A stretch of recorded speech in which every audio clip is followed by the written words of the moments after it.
Hello, this is Bob Gray Sr. Welcome to Minister Moments every Friday, Lord willing, 4 o'clock Central Time, 3 o'clock Eastern. No, 4 o'clock Eastern Time, 3 o'clock Central. I don't know where I'm at.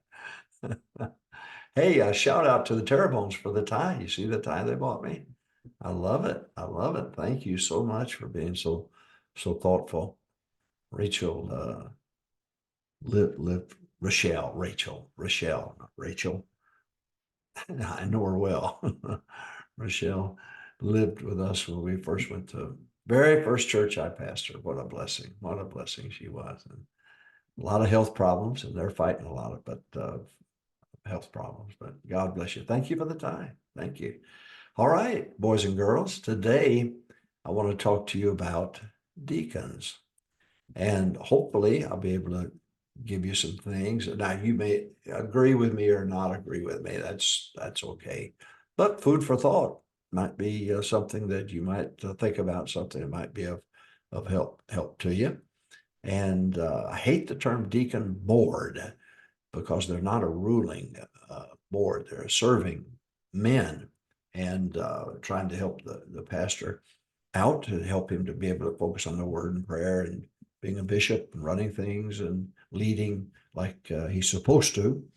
So I think there's a misconception about it. And most churches that are in trouble have a deacon run church and not a pastor run church.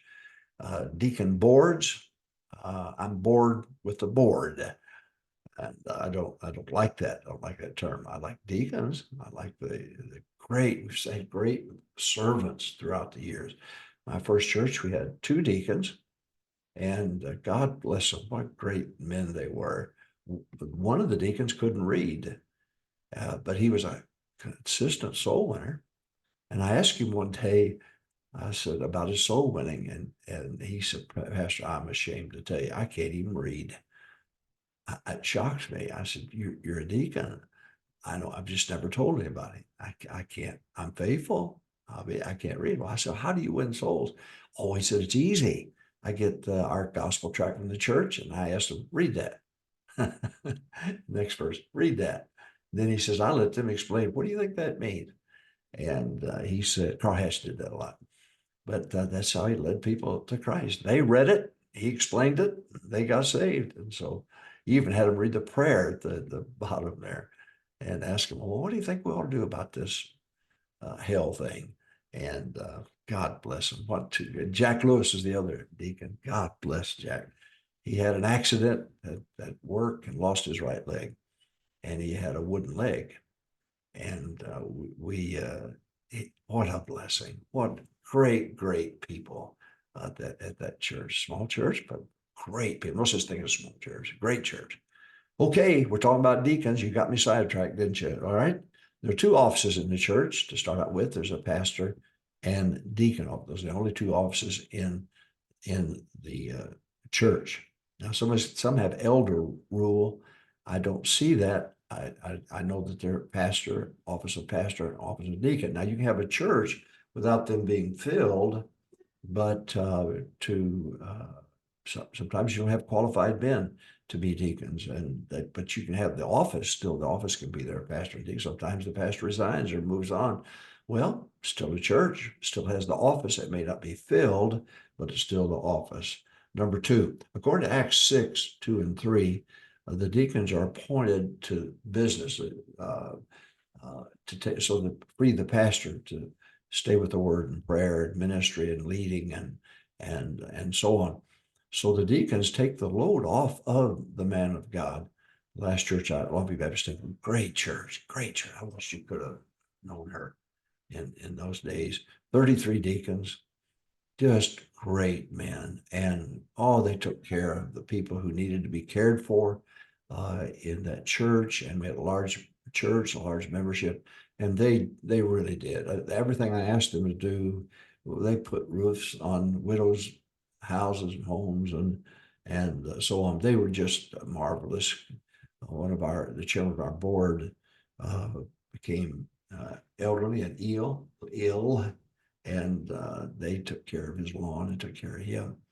And what a blessing. All right, I said number 1, the 2 offices, pastor and deacon, filled or not filled, they're still there.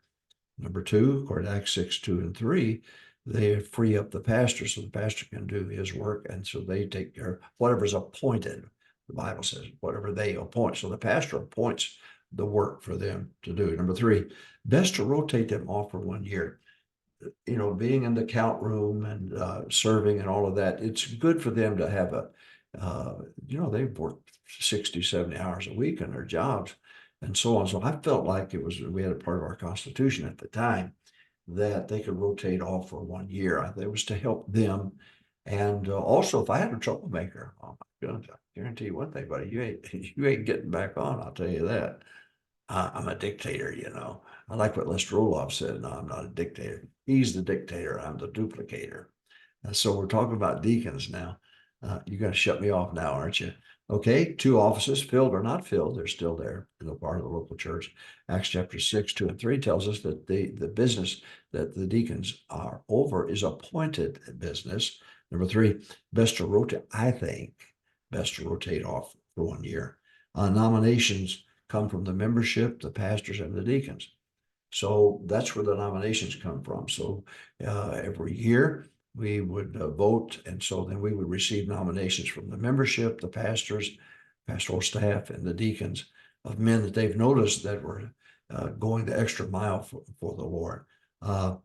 Number 5, nominees' names are brought up before the pastor and deacons in the regular deacons meeting. So all these names are accumulated. We make announcements about it. So people write names and put it in and so on.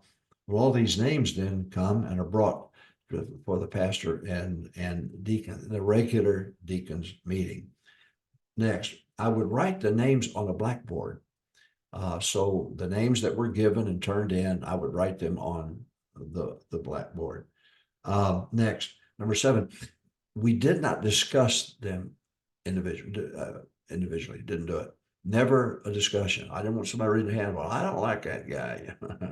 Or saying, I heard that guy cuss one time. I don't want to hear it, and we're not going to do it. So we kept personalities out of it. Didn't want it to be a part of what we did. So deacons, first of all, it's pastor, deacon, 2 offices in the church, filled or unfilled. They're still there. Number 2, according to Acts chapter 6, verse 2 and 3, there's appointed business. The deacons or the pastor appoints business for them to do. Number 3, best to rotate off for 1 year. Number 4, grayology. Number 4, nominations come from membership, deacons, and the pastoral staff.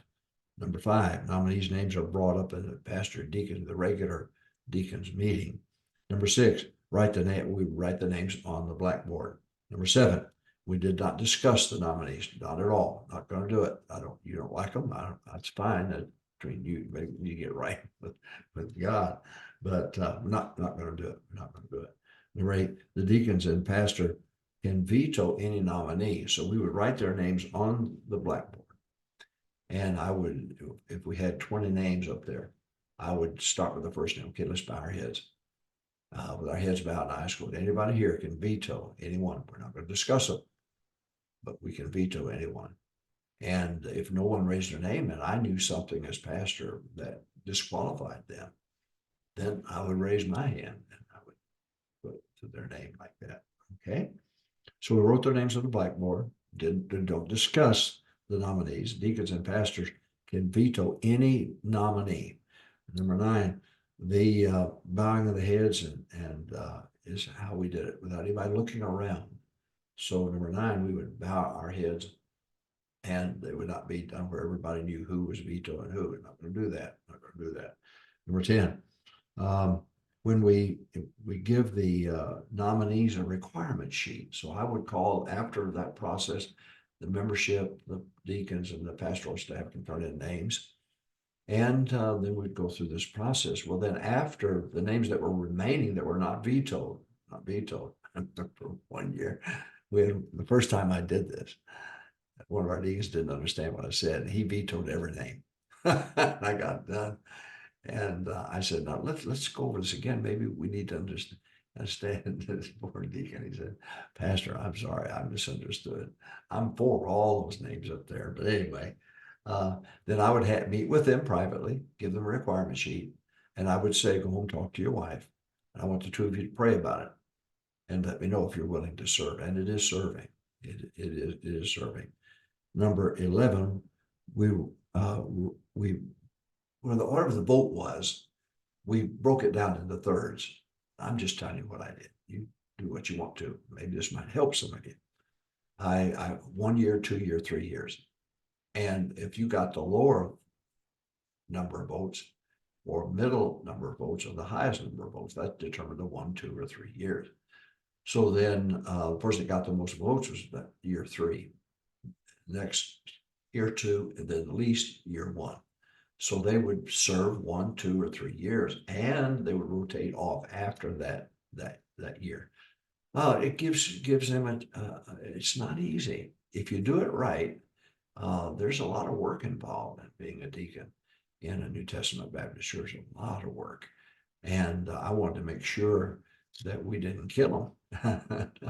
Now, I'm running 100 miles an hour, and I understand that.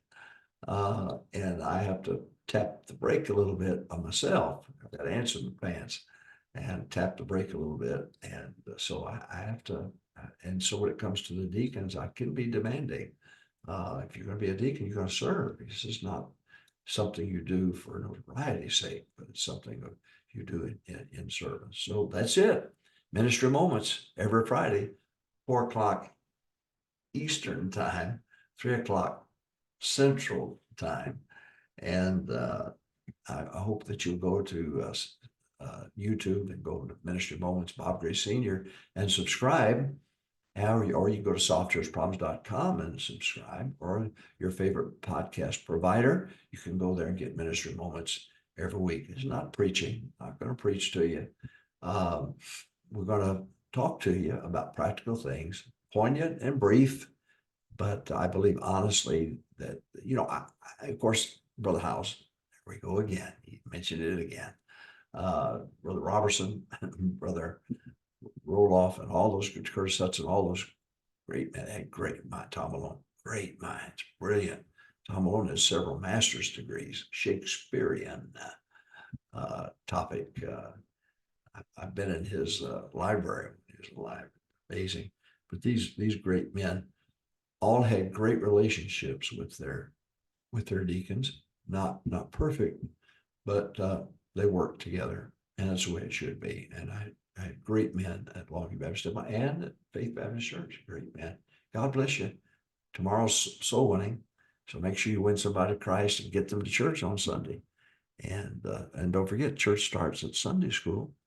So God bless you. Have a great weekend.